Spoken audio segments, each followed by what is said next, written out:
The gavel felt heavier than usual that morning.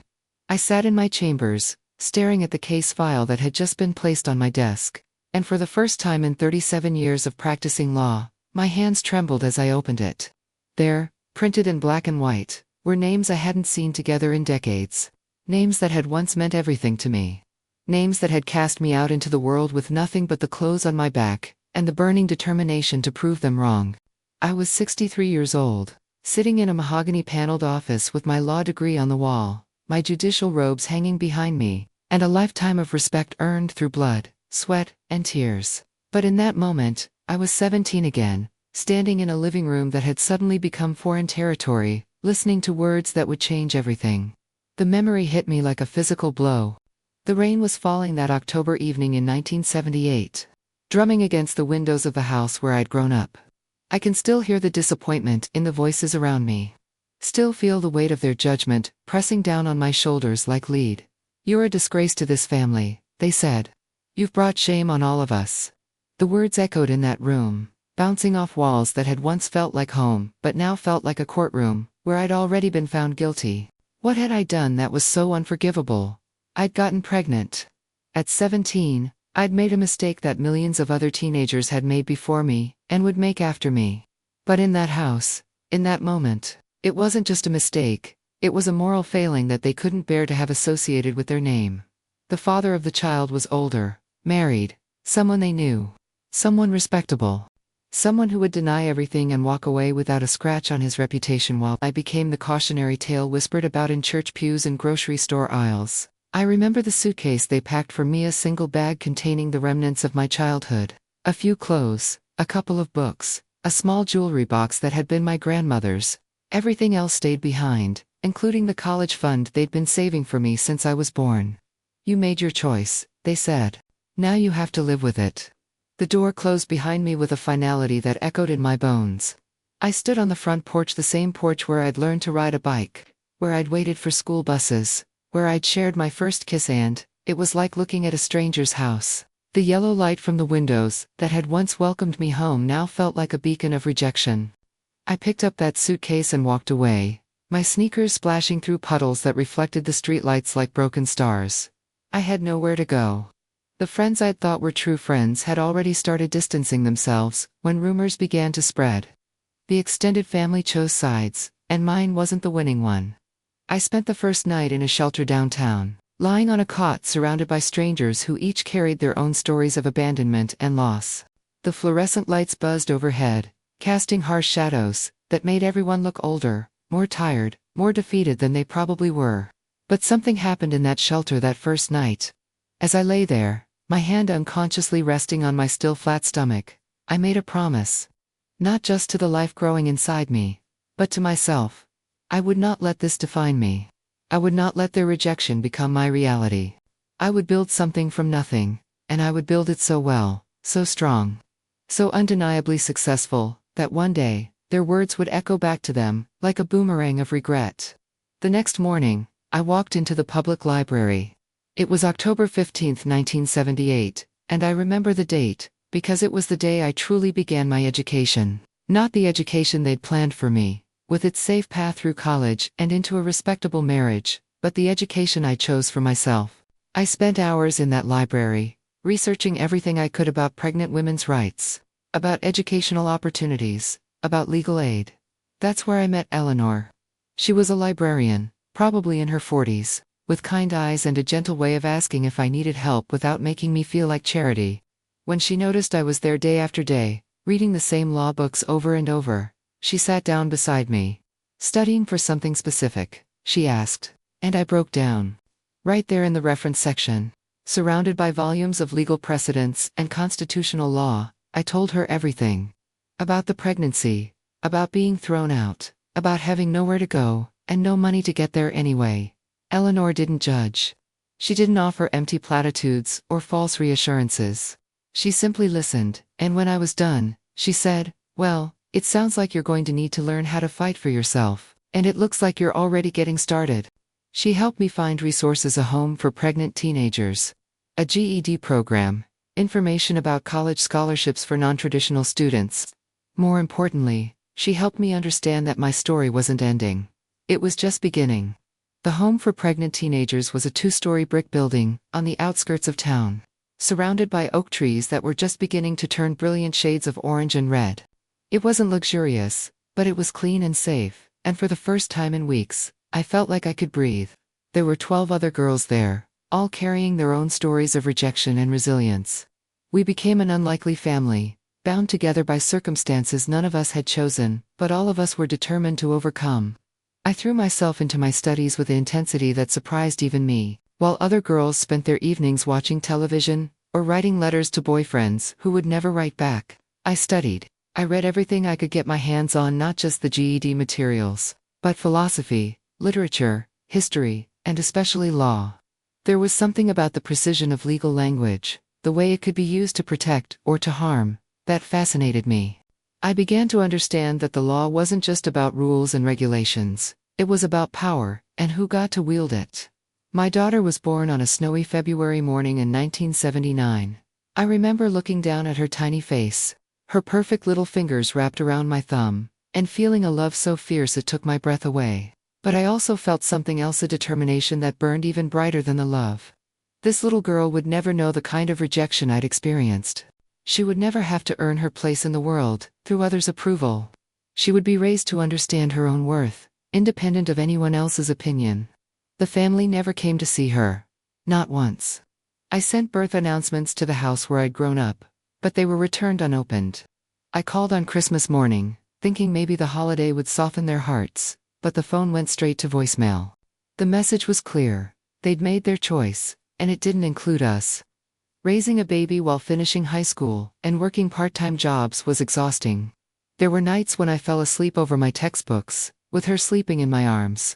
Both of us cramped in the tiny apartment I'd managed to rent with my savings from waitressing.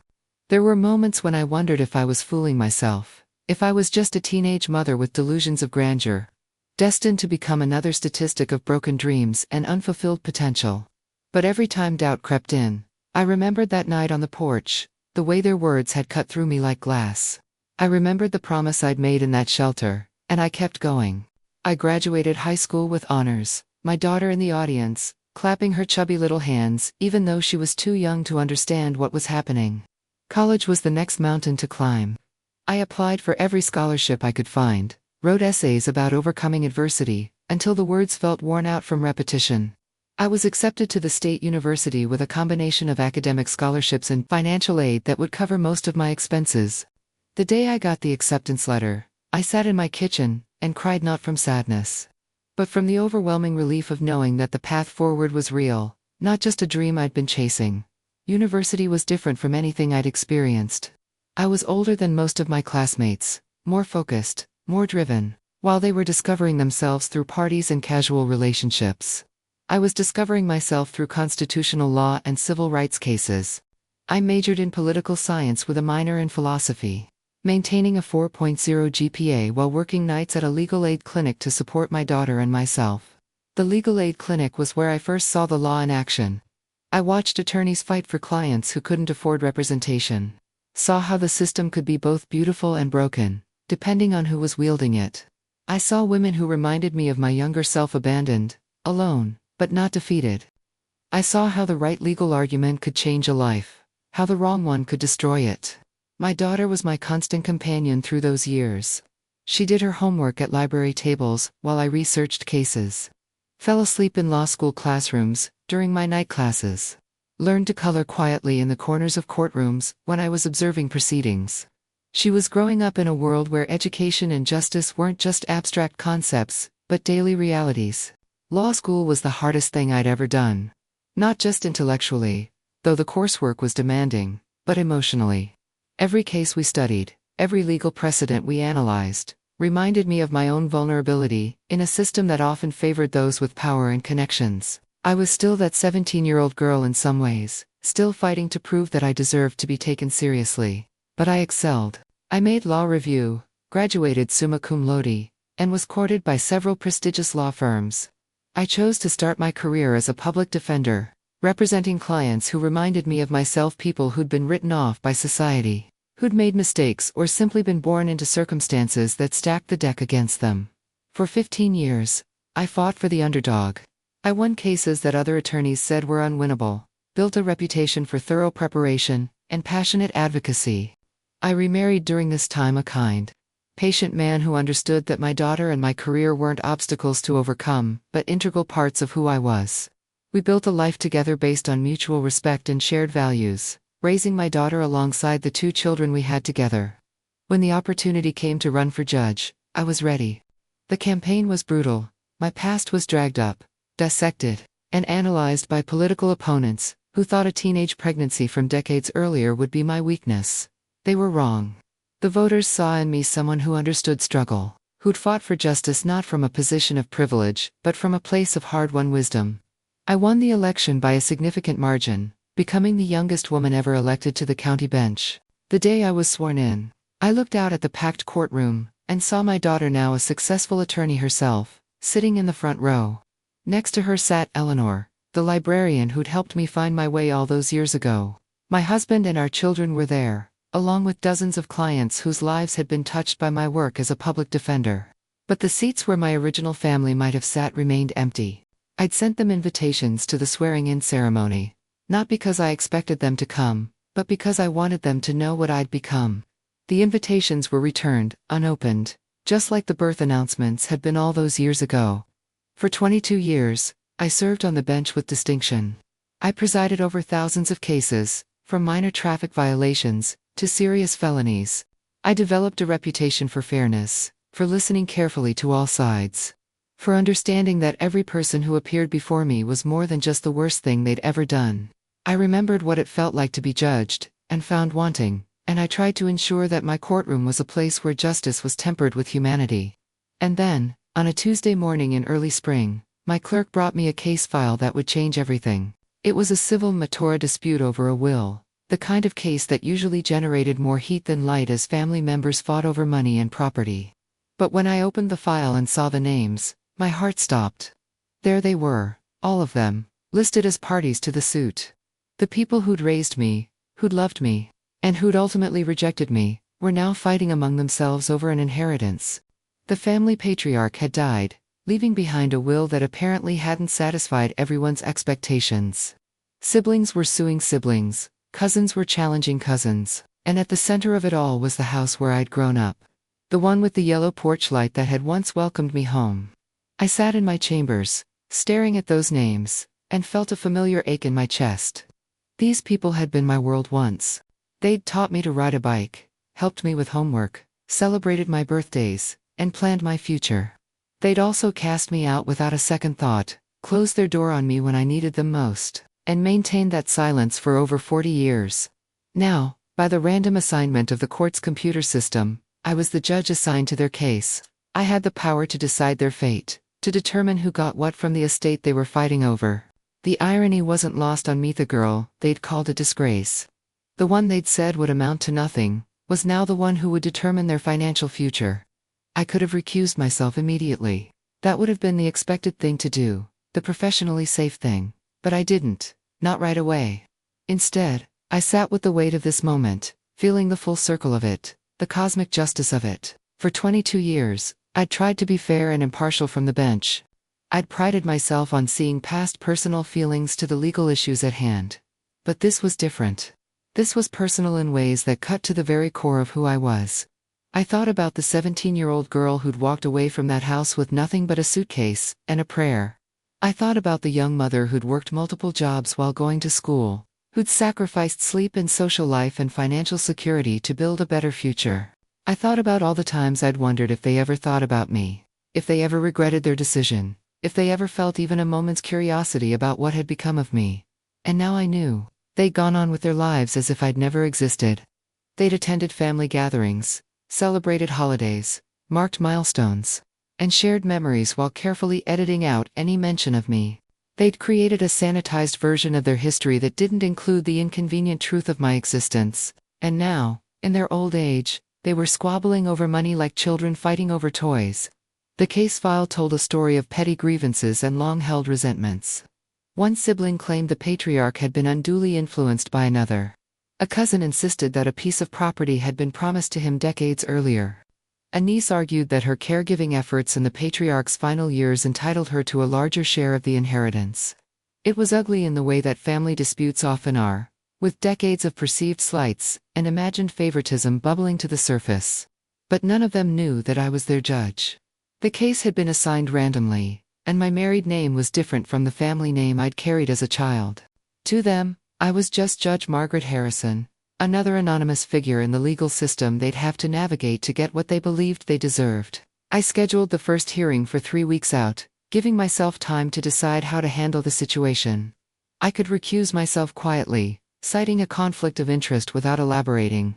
The case would be reassigned to another judge, and they'd never know how close they'd come to facing the girl they'd rejected all those years ago. But as the hearing date approached, I realized I couldn't do that. Not because I wanted revenge, I was past that, had moved beyond the need for their approval or acknowledgement, but because I wanted them to know. I wanted them to understand what they'd lost when they chose to cast me out. I wanted them to see who I'd become. Not so they would feel guilty or ashamed, but so they would know the truth. The morning of the hearing, I sat in my chambers longer than usual, looking at my reflection in the mirror behind my desk. I was 63 years old, my hair silver, my face marked by years of experience and wisdom. I was wearing the same black robes I'd worn thousands of times before, but they felt different that morning.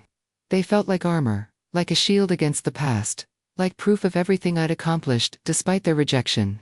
When I walked into the courtroom, they were all there. Older, grayer, some of them leaning on canes or walkers, but unmistakably, the people who'd once meant everything to me. They looked up as I entered, their faces showing the reflexive respect that citizens show judges.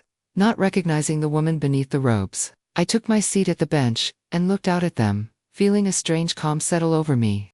For a moment, I was transported back to that living room in 1978. Standing before them as they delivered their verdict on my life. But this time, I was the one in the position of power. This time, I was the one who would decide. Before we begin, I said, my voice carrying clearly through the courtroom, I need to address a matter of potential conflict of interest. I could see their lawyer straightening in his chair, probably wondering what procedural hurdle we were about to encounter. Upon reviewing this case, I've discovered that I have a personal relationship with the parties involved. I paused, letting the words hang in the air. Some of them were looking at me more closely now, perhaps trying to place my face, wondering if I was a neighbor they'd forgotten, or a distant family friend they couldn't quite remember. 45 years ago, I was a member of this family, I continued. I was cast out when I was 17 years old, told that I was a disgrace, and informed that I was no longer welcome in their home or in their lives. I haven't spoken to any of them since that day. The silence in the courtroom was absolute. I could see the recognition dawning on their faces, the shock, the disbelief, the sudden understanding of who I was and how I'd gotten there. The girl they'd discarded had become the judge who would decide their fate. The family member they'd erased from their history was now writing the next chapter of their story. Given this personal history, I continued, I am recusing myself from this case. It will be reassigned to another judge who can provide the impartial hearing you deserve. I picked up the gavel, but before I brought it down, I allowed myself one more moment to look at them. I want you to know that despite what happened between us, I wish you all well. I hope you can find a way to resolve your differences and remember what family is supposed to mean. I brought the gavel down with a firm tap, stood, and walked toward the door that led back to my chambers. As I passed their table, I heard one of them whisper my name, my real name, the one I'd carried when I was part of their family. I didn't turn around. I didn't acknowledge it. I simply kept walking. My head held high, my shoulders straight, my dignity intact. In my chambers, I sat down heavily in my chair, and felt something I hadn't expected: peace. Not the bitter satisfaction of revenge, not the hollow victory of proving them wrong, but genuine peace. I'd spent 45 years wondering if I'd ever have the chance to show them who I'd become. Now they knew. The girl they'd called a disgrace had become a judge. The family member they'd rejected had built a life of service and honor. The daughter they'd cast out had raised children who would never know the pain of conditional love. I never saw them again after that day. The case was reassigned to Judge Morrison, who I heard later managed to broker a settlement that satisfied most parties. I don't know if they ever talked about me after that hearing. If they ever wondered about the path that led me from their living room to that courtroom. I don't know if they felt regret or pride or simple curiosity about the life I'd built. But I know this: I am no longer the 17-year-old girl who walked away from that house with nothing but a suitcase and a prayer. I am a woman who learned that family is not just about blood relations, but about the people who choose to love and support you when you need it most. I am a mother who raised children to understand that love is not conditional, that mistakes do not define us, and that every person deserves dignity and respect. I am a judge who spent 22 years on the bench, trying to ensure that justice was not just blind but compassionate. I am someone who learned that the greatest revenge is not confrontation but success.